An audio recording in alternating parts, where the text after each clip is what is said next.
1st of December, first day of Vlogmas, and I'm at work. Woo!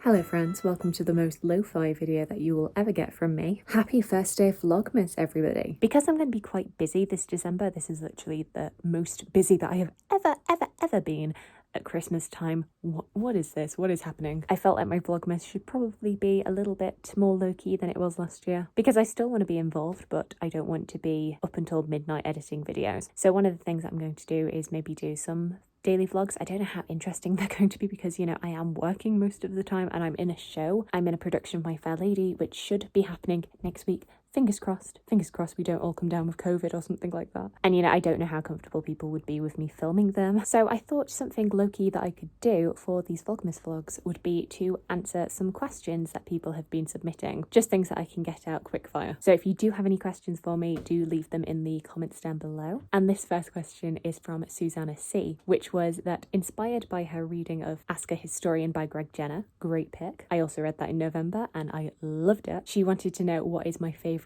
what if from history. I feel like what if history is it's so controversial. I always hear differing opinions from different historians about whether they like it or not. I like to indulge in a little bit of what if history, but the thing about it is that, like you see in any time travel film, changing one thing would have irreparable consequences for so many different things. It's just this domino effect, and it's something that Greg Jenner really goes into in his book. Ones that he discusses include, like, what if Hitler had been killed during the First World War? Would there have been another Hitler? And why am I blanking on other ones? But you know what I mean? Like, if you change this one thing about history, what do you think would happen to this other thing? Or what do you think the present day would be like? And honestly, I think you could probably see the gist of what my what if would be coming a mile away. It is a topic that I am very interested in, which is the anarchy and Empress Matilda. So of course, my favourite what if is to do with that. And actually, it is all about the White Ship disaster of 1120. Another book that I could definitely recommend you read for this is The White Ship by Charles Spencer. That came out last year. It's just come out into paperback now, and that recounts the tragic event, which was the White Ship sinking in 1120. This was a ship that was going from Barfleur to England, setting off very late at night, and it was holding like the jewels of the royalty and nobility, including Henry I's only legitimate son and heir. And unfortunately, it was quite a rowdy lot of people on that ship that night. And about a mile out from the shore, it ended up hitting a rock, and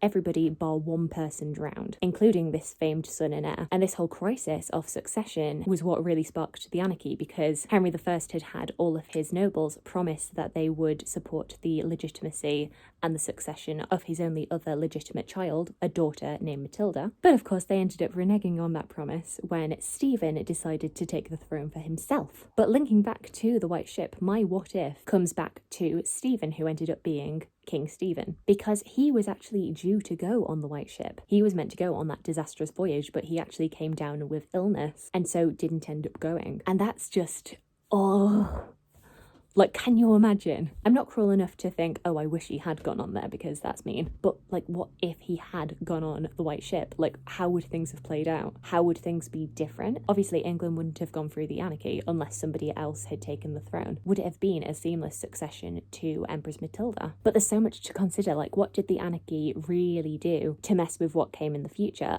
It has to be so much. But because what ended up happening with King Stephen is that his successor was actually Empress Matilda's son, who ended up being Henry II, his throne doesn't end up going to his children, but to Empress Matilda's. He's just this weird stepping stone who gets in the way. So I don't know, like, what would have been different? How would things have been different? I suppose it would have to be like things to do with policy and people's general attitude. I don't know. And if you are more into your medieval history, especially your 12th century history, than I am, this is my only like real interest area. So I'd love to hear from you what you think. But yeah, what about you? What are your favourite what ifs of history? I'd love to hear from you.